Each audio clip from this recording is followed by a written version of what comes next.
Hola, ¿qué tal? Bienvenidos a nuestro tiempo de estudio bíblico, hoy con el tema El pecado que mora en mí. Epístola de San Pablo a los Romanos, capítulo 7, versículos 17 al 20.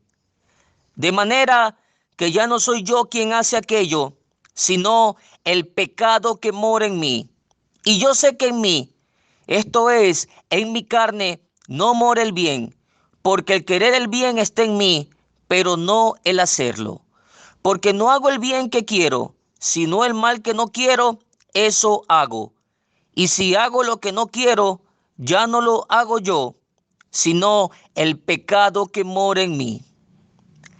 El tema del pecado es un asunto muy serio en las Sagradas Escrituras, pero aún así muchos cristianos llegan a subestimar los terribles alcances y consecuencias del pecado sobre sus vidas.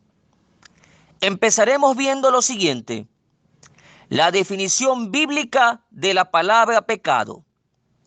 Pecado viene de una palabra que significa errar al blanco y hace referencia al hecho de no estar alineados con el blanco o destino que Dios ha determinado para nuestras vidas. Una persona que comete pecado es alguien que se desvía del blanco de cumplir la voluntad de Dios. El pecado es un tema que debe ser tratado y frenado con mucha seriedad, pues recordemos que por causa de un pecado, Dios echó a Satanás del cielo, perdiendo así todo el derecho a poder reivindicarse. El apóstol Pablo conocía muy bien su condición de lucha diaria contra el pecado y sus efectos. En primera carta a Timoteo, capítulo 1, versículo 15, él menciona que Cristo vino a salvar a los pecadores, de los cuales yo soy el primero. El apóstol tenía toda su fe y fortaleza en Dios, pero aquí en su carta a los romanos nos hace mención de su lucha interna con el pecado a la cual él no le daba tregua. Estimado amigo, el hecho de ser cristianos no nos hace inmunes a la lucha diaria que tendremos con el pecado. Existe dentro de nosotros la naturaleza del viejo hombre, la cual supondrá a que luchemos contra nuestros deseos pecaminosos y que se complace en pecar continuamente. Es esa vieja naturaleza a la que se refiere Pablo, contra la cual él lucha diariamente y dice: de manera que no soy yo quien hace aquello, sino el pecado que mora en mí. Ser cristiano no indica que no volverás a pecar. Por el contrario, debes ser consciente que aún fallarás, que aún cometerás errores, pero que el hecho de que lo cometas no indica que tomes el pecado como un modo de vida diario. El genuino cristiano es alguien que depende absolutamente de Dios y es consciente de sus debilidades, y el momento que llega a pecar se arrepiente de corazón y determina como meta de vida no volver a caer en aquel pecado. Pablo era consciente de que el pecado moraba dentro de su carne y tenía una lucha feroz para evitar dejarse dominar por sus efectos. El mismo apóstol, con respecto a esta mortal lucha, llegó a decir en Romanos capítulo 7, versículo 24: miserable de mí, ¿quién me librará de este cuerpo de muerte?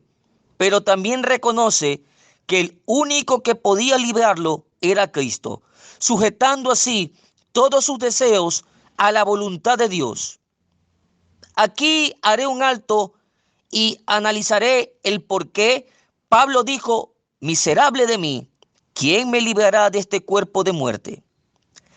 En la antigua Roma se practicaba un castigo muy severo al asesino de una persona. Se tomaba el cadáver de la víctima y era atado encima del cuerpo del asesino para dejar que con el pasar de los días el cuerpo se descomponga sobre el victimario, terminando así también con la vida de él. Lo que Pablo nos quiere enseñar es que el pecado es como ese cuerpo atado en nosotros y que con su inmundicia nos puede destruir, y que el único que puede quitarnos ese cadáver de encima se llama Cristo. A continuación veremos las formas que el pecado utiliza para hacernos caer. En primera carta de Juan, capítulo 2, versículo 16, se mencionan tres cosas que el pecado utiliza para que caigamos en sus redes. Primero, los deseos de la carne. En este punto mencionaré lo siguiente: el pecado nunca te va a tentar con algo que no te guste. Siempre te tentará con aquello que te gusta. Oí una historia de cómo los cazadores esquimales cazaban a lobos salvajes. Y esta consistía en que tomaban un cuchillo largo y afilaban muy bien su hoja para después rociarlo de sangre, y luego lo enterraban firmemente en la nieve con el filo y la sangre impregnada en el puñal. El lobo olfatearía ese mortal señuelo y al acercarse lamería la sangre con ese filo, cortando su lengua con cada lamida. Al final, el lobo muere desangrado, pues al lamer esa sangre piensa que se trata de alimento, pero en sí es su propia sangre proveniente de su lengua cortada con cada lamida que le da aquel cuchillo. El pecado es engañoso, así que mucho cuidado, pues al darle cabida, podríamos darle cabida también a las duras consecuencias. Segundo, los deseos de los ojos. Es una mención a todo aquello que con la vista codiciamos. Miremos el siguiente ejemplo.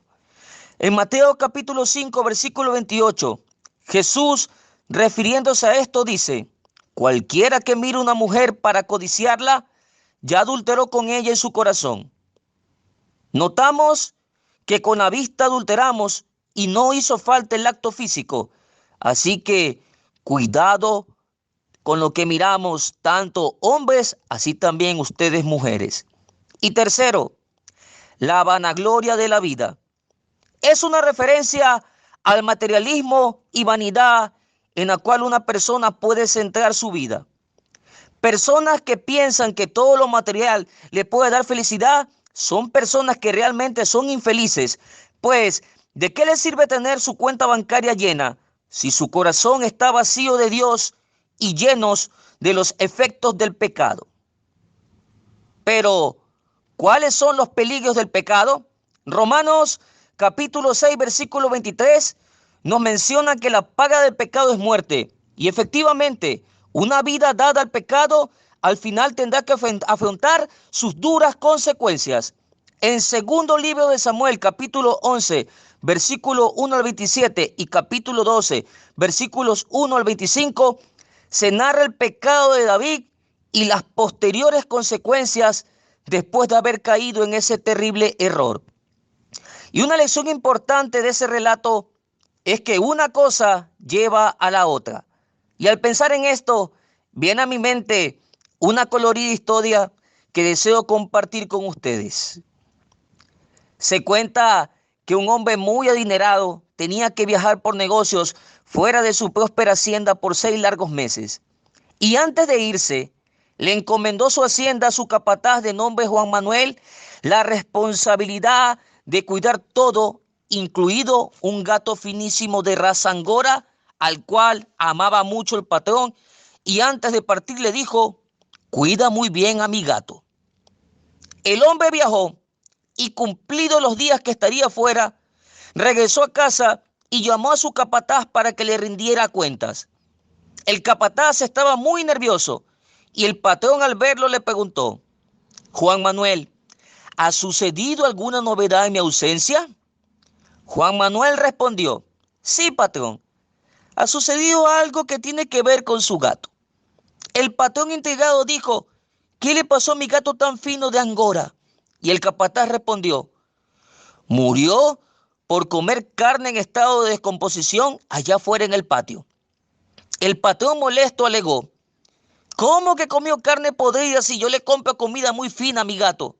¿De dónde sacó esa carne? El capataz respondió: era la carne de su caballo. El patrón, muy intrigado, preguntó: ¿estás refiriéndote a mi caballo de carreras que me costó una fortuna? ¿Cómo me dices que murió?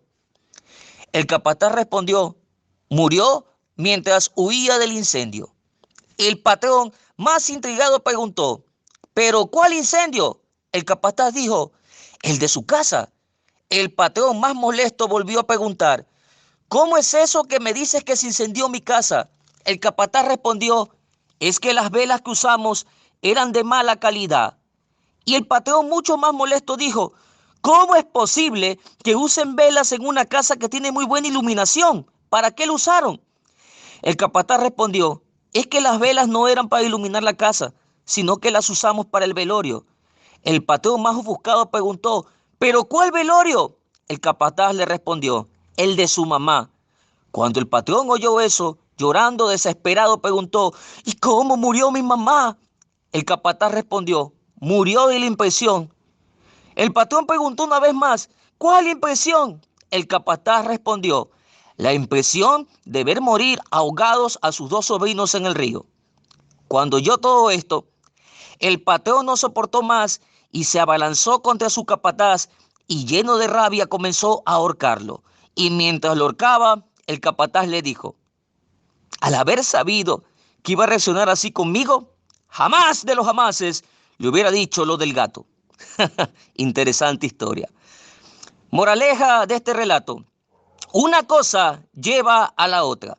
David, el día que pecó, incurrió no solo en un pecado, sino en varios. Y ustedes ya conocen las nefastas consecuencias de haber prestado oído en su vida al pecado. Estimado amigo, hagamos lo posible por evitar pecar. Dios posee muchas bendiciones para aquellos que deciden no manchar sus vestiduras blancas y vivir en santidad para con Él. Ministerio de Enseñanza Cristiana, Revelación Bíblica al Mundo. Autor de este estudio, Maestro Bíblico Armando Merchán.